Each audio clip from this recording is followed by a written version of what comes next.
சாதனைன்னு சொல்ல முடியாது, இது மிகப்பெரிய வேதனை. 4 ஆண்டுகள்ல இந்த நாட்டை மிகப்பெரிய குட்டிச்சவராகனதான் மிச்சம். காமராஜர் போல் நல்லாட்சி கொடுப்போம்னு பேசுறீங்களா இல்லையா? எந்த போராட்டம் நடந்தாலும் போராட்ட காலத்துல முதல் ஆளா ஐயா காமராஜர் முதல்வராக இருக்கும் போதே போவாரு. நீங்க இத்தனை சம்பவம் நடந்துட்டு இருக்குல்ல, தொடர்ச்சியா ஒரு போராட்ட காலத்துக்கு நீங்க நேரடியா முதல்வர் போன ஒரு காலத்தை சொல்லுங்க. கட்சிக்காரங்க அங்கே போராட்டத்திலே வரவேற்பு கொடுக்கலாம் பார்க்கப்படுது தம்பி. அவன் செத்து போயிருக்கான், ஒவ்வொரு இடத்துலயும் அமைச்சர்களுக்கு வரவேற்பு கொடுக்குறான். அந்த இடத்துல கட்சிக்காரன் நின்றுட்டு சால்வ் போட்டுட்டு, இதுதான் ஒரு கட்சியா? அப்போ உங்களுடைய மாநாட்டிலே எங்க அப்பா கலைஞர் போல் ஆட்சி கொடுக்கணும் பேச முடியுதா? முடியல, அங்கேயே தோத்து போயிட்டீங்க நீங்க. முன்பு இருந்ததோட இப்ப கூடுதலா எல்லாருமே ஒண்ணு சேர்ந்து அந்த மக்கள் 2 மக்களுக்கான சேர்த்து பேசக்கூடிய இந்த வாய்ப்புகளை இன்னைக்கு கிட்ட இருக்கு. இந்த கனிம வளத்துறையில மிகப்பெரிய ஊழல் நடந்திருக்குதான் சொல்லப்படுது. விரைவில் அதெல்லாம் எல்லாமே வெளியே வரும். அதனால திமுக முன்கூட்டியே அவரை மாத்தி வச்சிருவோம். எப்பவுமே தமிழ்நாட்டு தலைவர்களை பெருசா பெரிய அளவுல ஊடகங்கள் பேசுறதும் கிடையாது, அவங்கள ஒரு தலைவர்களா வளர்த்து விடுறதும் கிடையாது. காட்டினாவே அவங்க வளர்ந்துருவாங்க. அது எதுவுமே இந்த தமிழ்நாட்டு ஊடகங்கள் பண்றது இல்லை. இந்த மாதிரி ஒரு நடிகர் வராரு, இல்ல நம்ம மண்ணுக்கு சம்மந்தம் இல்லாத ஒருத்தர் வராரு அப்படின்னா அதை பெரிய அளவுல ஊடகங்கள் காட்டும். இன்னைக்கு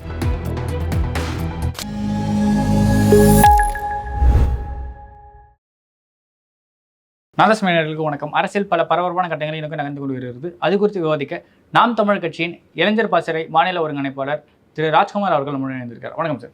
வணக்கம் தம்பி. முதல்வர் ஸ்டாலின் அவரோட திமுக அரசு ஏற்கனவே 4 ஆண்டை கம்ப்ளீட் பண்ணியிருக்கு. 4 ஆண்டு நல்லாட்சி அப்படின்னு சொல்லிட்டு சாதனைகள் விஷயமா மாநாடுகள்லாம் போயிட்டு இருக்காங்க. அதை நாம் தமிழ் கட்சி எப்படி பார்க்குது?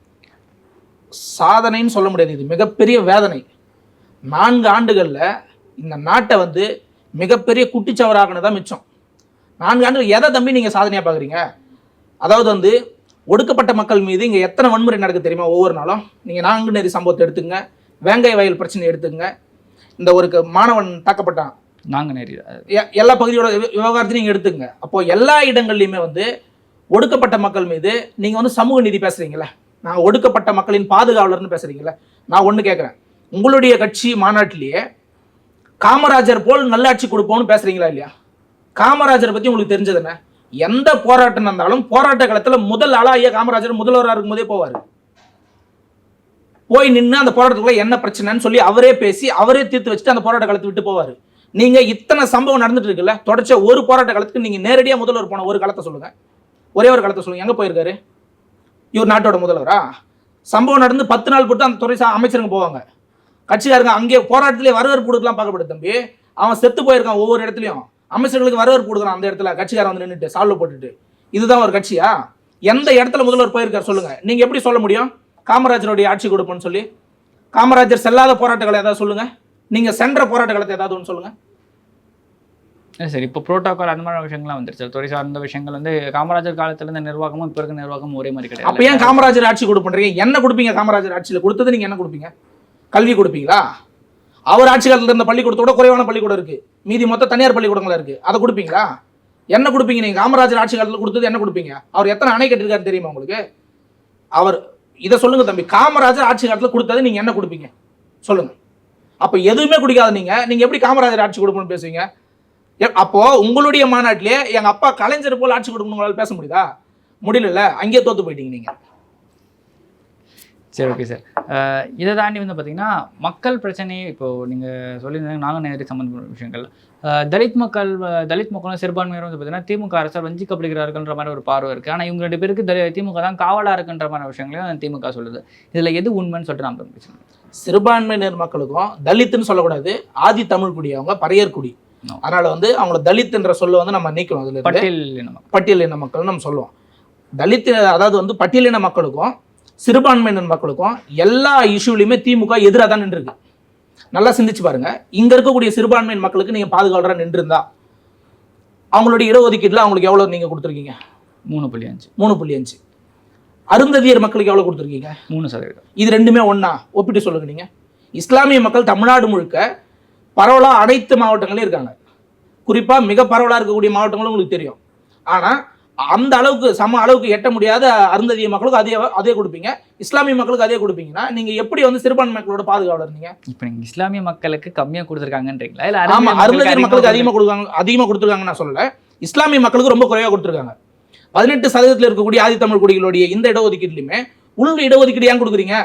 இல்ல கோர்ட்டே வந்து உள்ளொதுக்கீடு சரி அப்படின்னு சொல்லியிருக்கு. இல்ல சுப்ரீம் கோர்ட் இப்ப ரீசெண்டா சொல்றாங்க. சுப்ரீம் கோர்ட் சொல்றாங்க. ஆனா அப்ப குறையுது இல்ல உங்களுக்கு. நீங்க தனியா கொடுங்க, அவங்களுக்கு 3% நீங்க தனியா கொடுங்க. ஆனா 18% நீங்க ஒண்ணு தம்பி, சாதி வாரி கணக்கெடுப்பு எடுக்காதே உங்களுடைய மிகப்பெரிய வேதனை. ஏன் நீ எடுக்க மாட்டீங்க? இன்னைக்கு எத்தனை மாநிலம் எடுக்கிறேன்னு முன் வந்திருக்கு. சாதி வாரி கணக்கெடுப்பு எடுக்கலாம், நீதிமன்றமே சொல்லுதா இல்லையா? எடுக்கலாம், எந்த ஒரு தடையும் இல்ல. அந்தந்த மாநில அரசுகளே எடுக்கலாம் சாதி வாரி கணக்கெடுப்பு சொல்லுது இல்ல. அப்ப ஏன் எடுக்கல?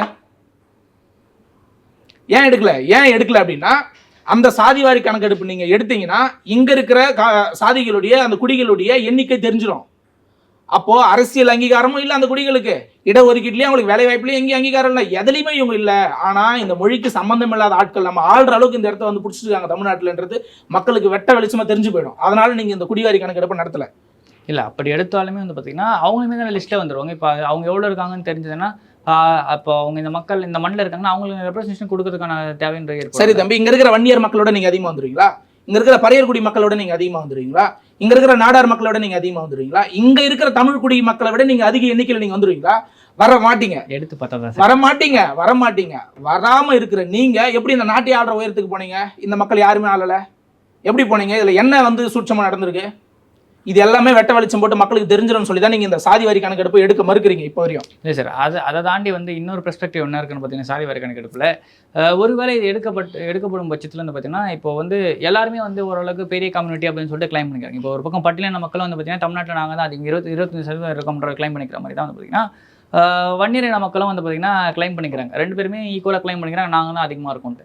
இதை தாண்டி இதெல்லாம் வட மாவட்டத்தோடு நம்ம வச்சுக்கிட்டோம் அப்படின்னா, தென் மாவட்டம்னு போகிறப்ப வந்து பார்த்தீங்கன்னா முக்குளத்தோரும் ஏறக்குறைய இதே தான் ஒரு கிளைம் தான் வைக்கிறாங்க, நாங்கள் தான் அதிகம். இப்போ 10.5% இடஒதுக்கீடு சார்ந்த விஷயங்கள் வரப்போ வந்து பார்த்தீங்கன்னா முக்குளத்தோட ஓட் பேங்க் வந்து என்ன சொல்லுது, வன்னியருக்கு சப்போர்ட் பண்ணி எடப்பாடி வந்து இது பண்ணிட்டாரு, அதனால் நாங்கள் வந்து எடப்பாடிக்கு சப்போர்ட் பண்ண மாட்டோன்ற மாதிரி விஷயங்கள் நம்ம வெளிப்படையாக பார்க்க வேண்டியது இருக்குது.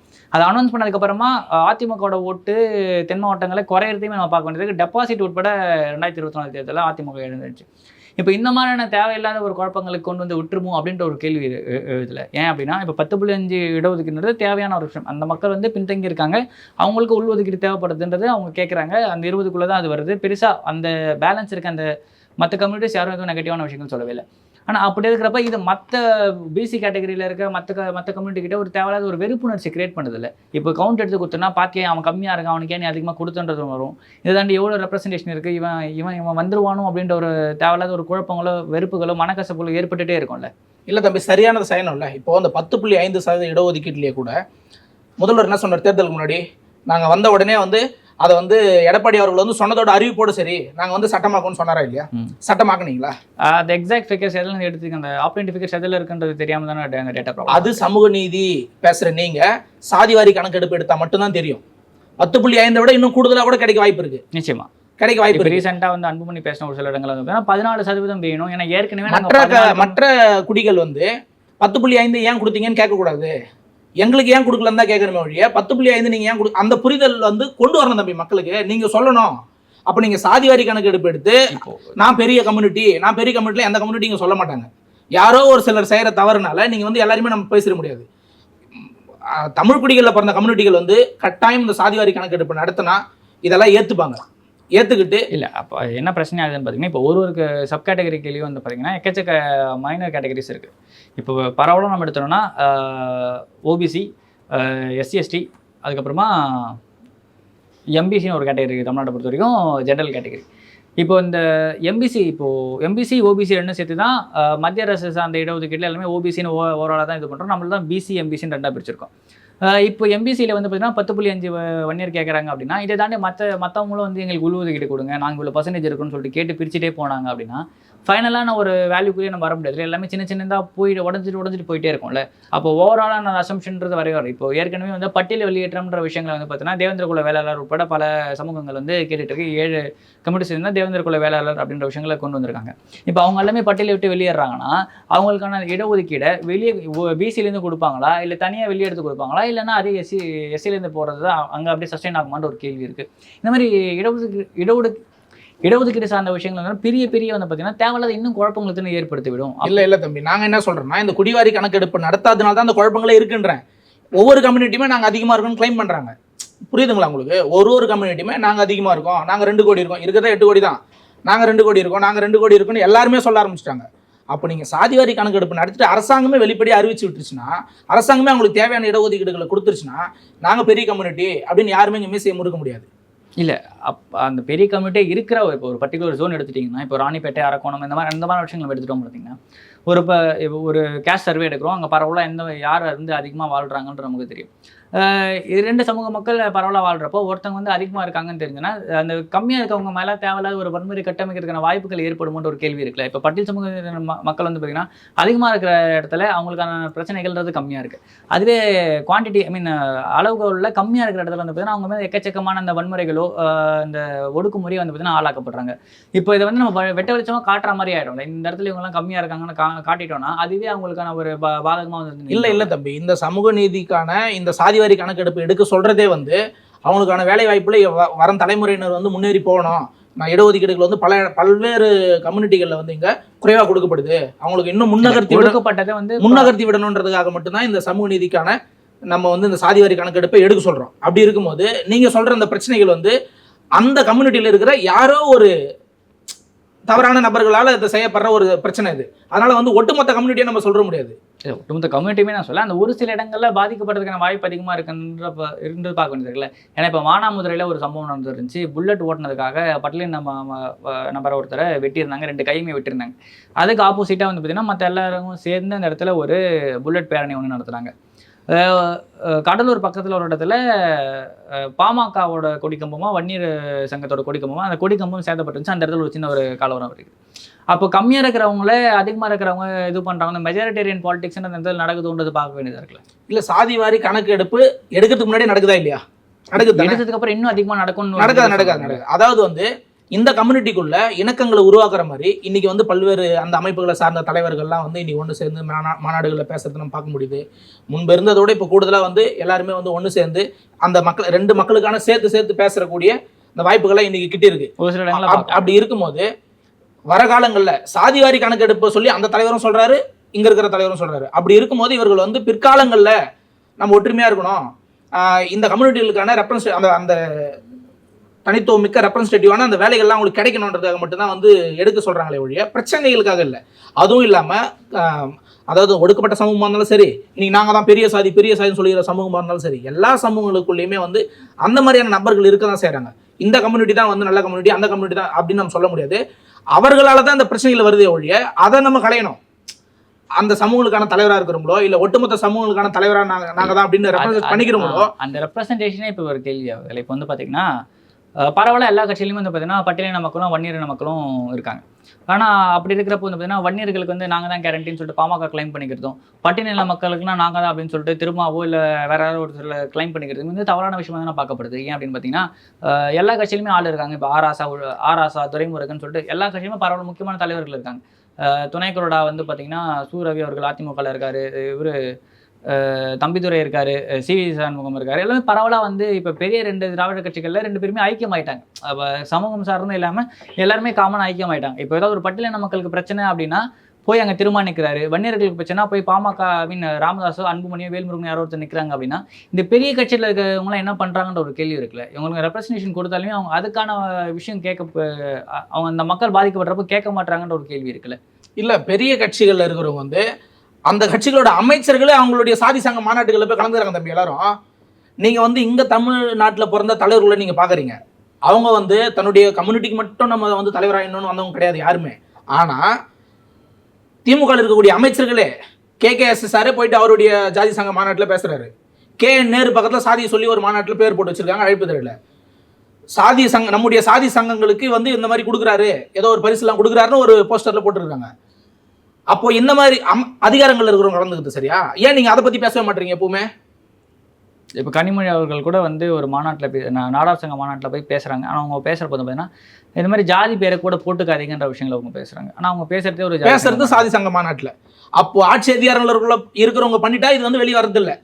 அதுவே தமிழ்நாட்டில் யாராவது பண்ணிட்டா அவங்களை 20 ஆண்டு பின்னோக்கி தள்ளி விட்டுருது. யார் பண்ணாலுமே தப்பு தான். யார் பண்ணாலும் தவறு தான் தம்பி. ஆனால் இப்போ ரீசெண்டாக இவர் சீமான் அவர்கள்லாம் பேசுகிறப்போ ஒரு சில விஷயங்கள் வந்துன்னா குடிப்பேரை கூட போட்டது என்ன தப்புன்ற மாதிரி விஷயங்கள்லாம் வந்து அவர் பேசுறாரு. ஆனால் இதுவுமே இது பின்னோக்கி இழுக்கிற மாதிரியான விஷயங்கள் தானே. இப்போ ஏன்னா இப்போ ரோஷினி நாடார் பற்றி ஒரு சில இடங்களில் பேசுகிறப்ப வந்து பார்த்தீங்கன்னா அவங்க போட்டிருக்காங்க, அவங்க பெருமையை வந்து அவங்க காட்டுறாங்கிற விஷயம் சொல்றாரு.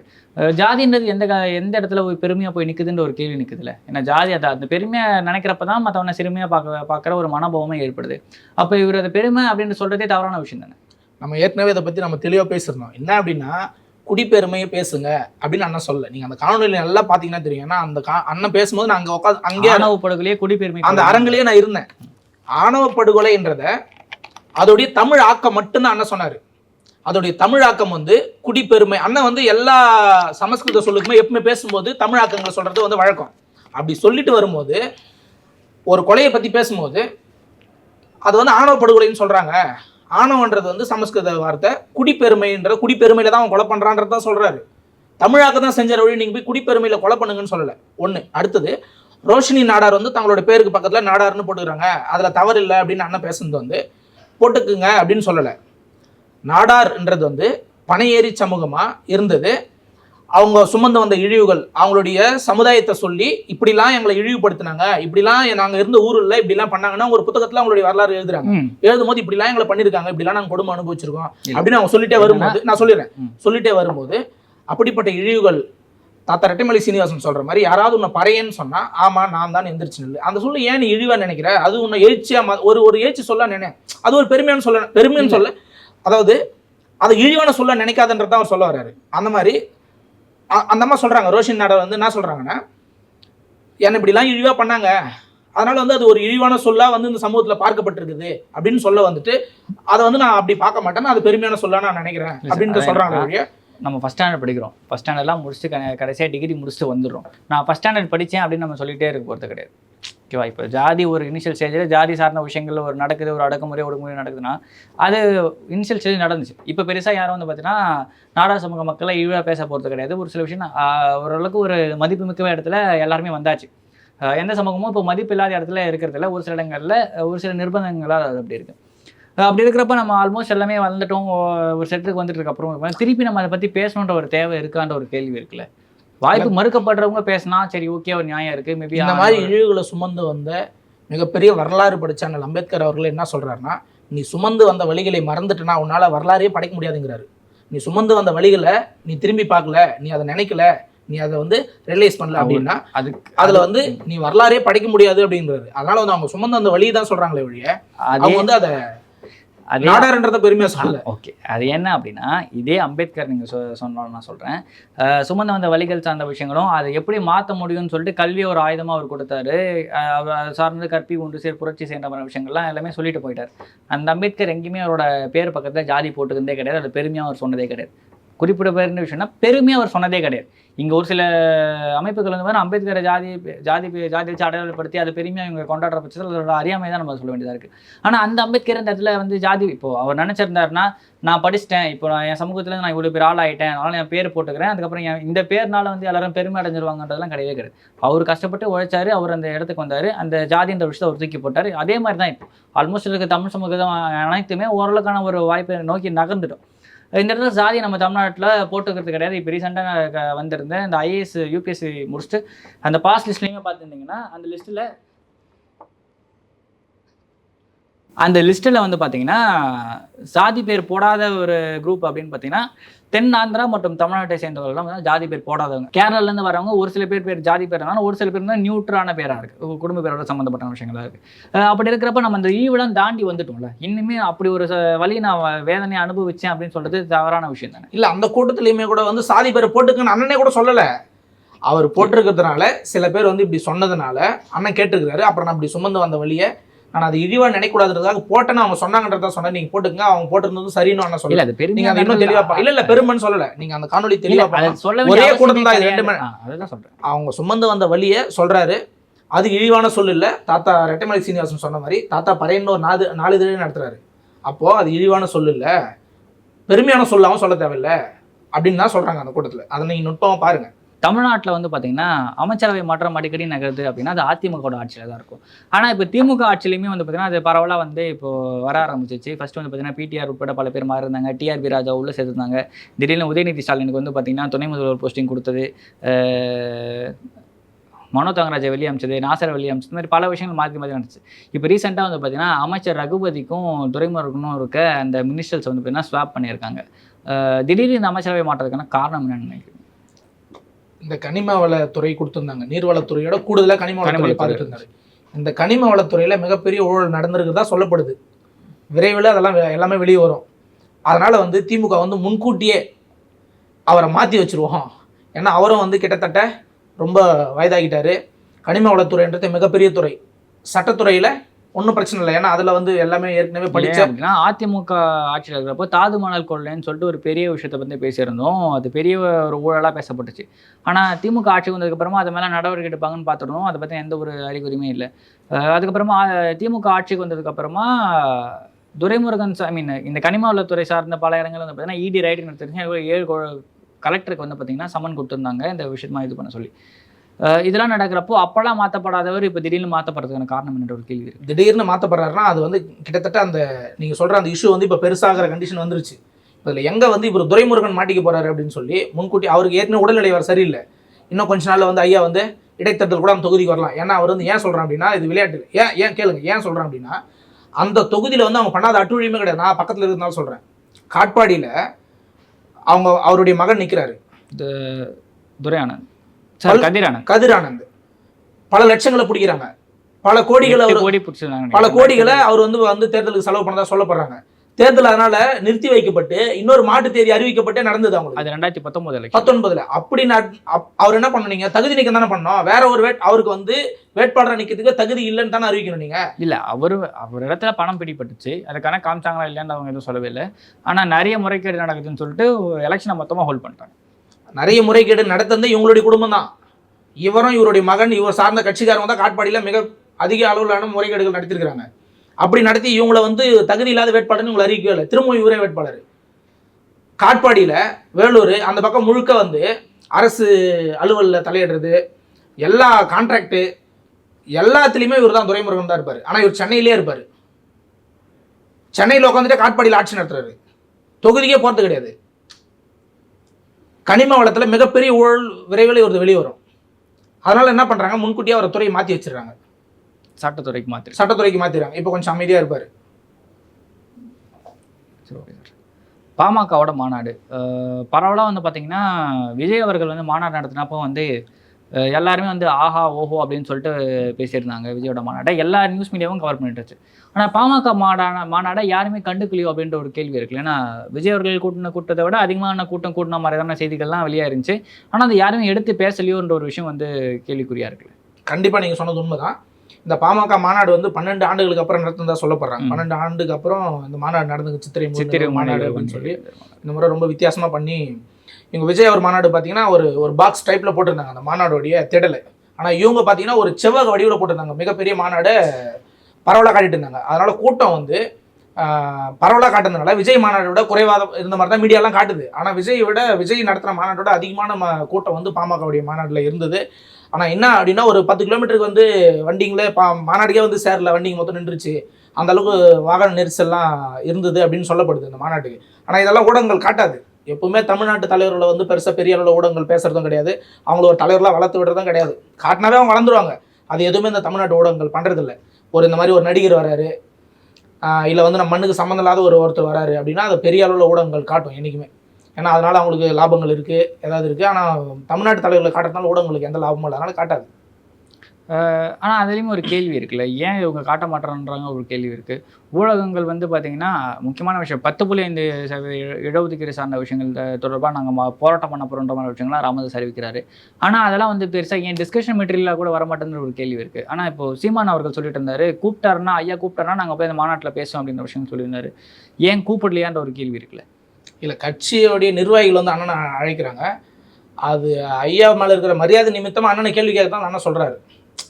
ஒரு மூத்த தலைவர் ஐயா வந்து ஐயாவோட அண்ணன் நெருக்கமாக இருந்த ஒரு நேரங்களில் நெருக்கமாக இருந்த ஒரு தலைவர், பல இடங்களில் பயணிச்சிருக்கிறாங்க. அதனால் கூப்பிட்டா நான் போய் பேசுவேன்னு சொல்லியிருந்தார். வழி கூப்பிட மாட்டாங்க. மற்ற கட்சியோட மாநாடுகளில் இன்னொரு கட்சியோட தலைவர் எப்படி கூப்பிடுவாங்க, கூப்பிட மாட்டாங்க. அது கேட்டதுக்காக ஐயா கூப்பிட்டா நான் பேசுவேன்னு அண்ணன் சொல்லியிருந்தார். அதில் வேறு ஒன்றும் இல்லை. Okay sir. நாம் தமிழர் கட்சி உள்ள வந்து மைக்ரோ லெவலில் நிறைய புது புது மாற்றங்கள்லாம் வந்து நடந்திருக்குன்னு சொன்னீங்க. நீங்களே வந்து சொல்லியிருந்தீங்க.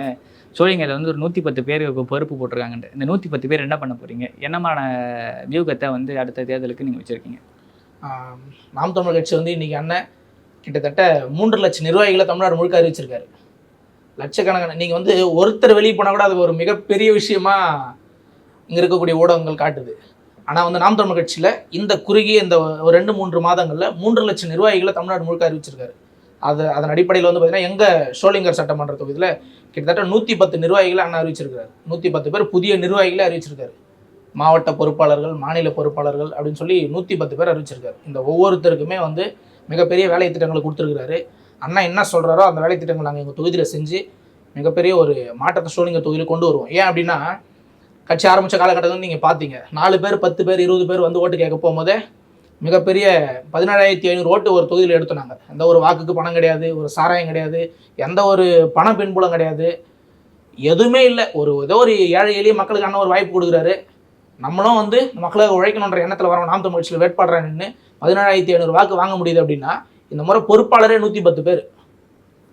அப்போது நாம் தமிழ் கட்சியோட பொறுப்பாளரே இல்லாத ஒரு பூத்தில் கூட இல்லாமல் இருக்க மாட்டான். எல்லா பூத்துலையும் இந்த முறை உட்காந்து ஓட்டு கேட்பான். இன்னும் தேர்தலுக்கு 1 ஆண்டு இருக்குது. இந்த 1 ஆண்டில் இன்னும் இருக்கக்கூடிய மொத்த கிளைகளை நிரப்புவோம். எல்லா பகுதிகளிலும் வேலை செய்வோம். மக்களுக்கு என்ன பிரச்சனை இருக்குதுன்னு பார்ப்போம். ஷோலிங்கரில் வந்து இந்த ரசாயன தொழிற்சாலை ஒன்று இருக்குது. அந்த தொழிற்சாலை போயிட்டு நாங்கள் அதுக்காக வந்து பேசலான் இருக்கோம். அந்த மாதிரியான சுத்திகரிப்பு செய்யணும். அந்த இப்போ பானாவரம் பகுதியெல்லாம் இதனால ரொம்ப பாதிக்கப்பட்டிருக்குது. ராணிப்பேட்டையே இப்போ ரொம்ப சாயக்கழிவுகள் போயிட்டு இருக்கு. அதுக்கான அந்த சுத்திகரிப்பு ஆலைகள்லாம் நிறுவனம் அப்படி சொல்லி நாங்கள் சில கோரிக்கைகள்லாம் வச்சிருக்கிறோம். சாலைகள் எங்கெங்க சரியில்லையோ நாங்கள் ஏற்கனவே சில போராட்டங்கள்லாம் நடத்தி நல்ல சாலையை போட வச்சிருக்கோம். நீங்கள் பார்த்துருப்பீங்க. அந்த மாதிரி பல்வேறு ஒரு மதுக்கடைக்கு எதிராக போராட்டம் பண்ணி அந்த மதுக்கடையை நாங்கள் எடுத்துருக்கிறோம். கூட அந்த ஃபாக்ஸ்கான விஷயத்துக்கு ஆமாம், ஏற்கனவே அது வந்து 2021 22 ஃபாக்ஸ்கானில் வந்து ஒரு போராட்டத்தில் கைதாகி சிறையில் இருந்தேன். அப்போ அண்ணன் வந்து சிறையில் இருக்கும்போதே அண்ணன் என்கிட்ட பேசி வாழ்த்து சொல்லியிருந்தாரு. அதுலேருந்து வெளியே வந்த பிறகு கட்சி பொறுப்புகளில் வந்து நல்ல செயல் திட்டம் எல்லாரையும் பண்ணியிருக்கிறோம். எல்லா உறவுகளும் ஒன்றிணைஞ்சு நாங்கள் சிறப்பாக கொண்டு வந்துடுவோம் தொகுதி. Okay sir. வேறு என்ன மாதிரியான திட்டங்களை சீமான் வச்சிருக்காரு? ஏன்னா இப்போ கூட்டணி சார்ந்த விஷயங்கள் வந்து பேசிகிட்டு இருக்காங்க. விஜய் பாமக ப்ளஸ் சீமானோட சேர்ந்து ஒரு கூட்டணி அப்படின்னு சொல்லிட்டு. இல்லை சீமான் வந்து பார்த்தீங்கன்னா பாஜகவோட கூட்டணி போயிடுவார். பாஜக அதிமுக கூட்டணியில் சீமான் இருப்பார். 500 கோடி 15 சீட்டு இந்த மாதிரி விஷயங்கள்லாம் வந்து பரவாயில்ல பேசப்படுதில்ல. இதில் ஏதாவது உண்மை இருக்குன்னு நினைக்கிறீங்களா? இதுக்கு என்ன வாய்ப்பு இருக்குன்னு நினைக்கிறீங்களா? தம்பி நீ வந்து 2, 4, 8ன்னு சொல்லி கிட்டத்தட்ட ஒரு அங்கீகரிக்கப்பட்ட மாநில கட்சியாக மாறிடும் நாம் தமிழ் கட்சி. இது எவ்வளோ பெரிய வளர்ச்சி. சின்னமும் வந்துருச்சு, விவசாய சின்னம். ஆனால் அந்த சின்னம் வந்து சீமான் மாதிரி இருக்குல்ல? இல்லை, அது சீமான் அண்ணன் மாதிரி இல்லை. சீமான் அண்ணன் அது வந்து கட்சி வந்து ஒரு விவசாயம் தற்சார்பு இதெல்லாம் சார்ந்து இருக்கிறதுனால இந்த விவசாய சின்னமே கிடைச்சா நல்லாயிருக்கும் அப்படி சொல்லி அந்த சின்னத்தை தான் நாங்கள் கேட்டிருந்தோம். அது மாற்றி வேறு கட்சி கொடுத்துருதுனால அதை சார்ந்த ஒரு சின்னத்தை இப்போ அங்கீகரிக்கப்பட்ட கட்சி நம்மளே டிராவ் பண்ணி கொடுக்கலாம், அதை வரைஞ்சி கொடுக்கலாம்ன்ற அது ஒரு சட்டத்திட்டம் இருக்குது. அதனால் அண்ணன் அதை வரைஞ்சி கொடுத்தாரு. அந்த சின்னத்தையே வந்து தேர்தல் ஆணையம் எங்களுக்கு ஒதுக்கி இருக்குது. இது வந்து நாம் தமிழ் கட்சிக்கு இது ஒரு படி வெற்றி தான். சின்னம் திரும்பவும் அது ஒரு விவசாய சின்னம், நல்லாவும் இருக்குது இந்த சின்னம். அதனால் வந்து இப்போ அடுத்த கட்டம் அண்ணன் என்ன அப்படின்னா ஒரு 100 இடங்களுக்கு மேலே இளைஞர்களே நிப்பாட்ட போகிறாரு. 117 இடங்கள்ல மீண்டும் பெண்களே நிற்கிறாங்க. இளைஞர்கள் ஆமாம் சரிசம வாய்ப்பு பெண்களுக்கு கொடுக்கப்படுது. 50% பெண், 50% ஆண். அதில் அண்ணா எப்பவுமே காம்ப்ரமைஸ் பண்ணிக்கிறது இல்லை. எப்பவுமே சம வாய்ப்பு கொடுத்துருவோம். மற்ற கட்சிகள் போல பேசுறதுலாம் கிடையாது. பெண் உரிமையெல்லாம் கிடையாது. பெண் உரிமை பேசுவாங்க, ஆனால் பெண் உரிமை கொடுக்க மாட்டாங்க. 2 சீட்டு மட்டும் கொடுத்துட்டு போயிட்டே இருப்பாங்க. நம்ம வந்து 50 இடம் 50% பெண்களுக்கும் 50% ஆண்களுக்கும் அண்ணனே கேட்பாரு. ஆணுக்கு அதனால ஆணுக்கு ஆணும் பெண்ணும் சமம் அப்படின்னு சொன்னார். அந்த மாதிரி ஆணுக்கும் பெண்ணுக்கும் சம வாய்ப்பு அண்ணன் இங்கே தேர்தல் காலத்தில் கொடுத்துருக்காரு. 100 இடங்களுக்கு மேலே 20 வயசு 22 வயசு இளைஞர்களே நிற்க போகிறாங்க. எல்லாம் படிக்கிற பிள்ளைகளே நிற்க போகிறாங்க. ஒரு மிகப்பெரிய மாற்றமாக அந்த முறை நாம் தமிழ் கட்சி எல்லா தொகுதிகள்லையும் போட்டியிடும். மக்கள் வந்து கட்டாயம் இந்த கட்சிகளை ஓரம் தள்ளி நாம் தமிழ் கட்சியை மிகப்பெரிய மாற்றத்துக்கான கட்சியாக அந்த முறை எங்களுக்கு வாக்கு செலுத்துவாங்க. ஓகே சார், இவ்வளோ நேரம் உங்களோட பொண்ணா நன்றி. நன்றி.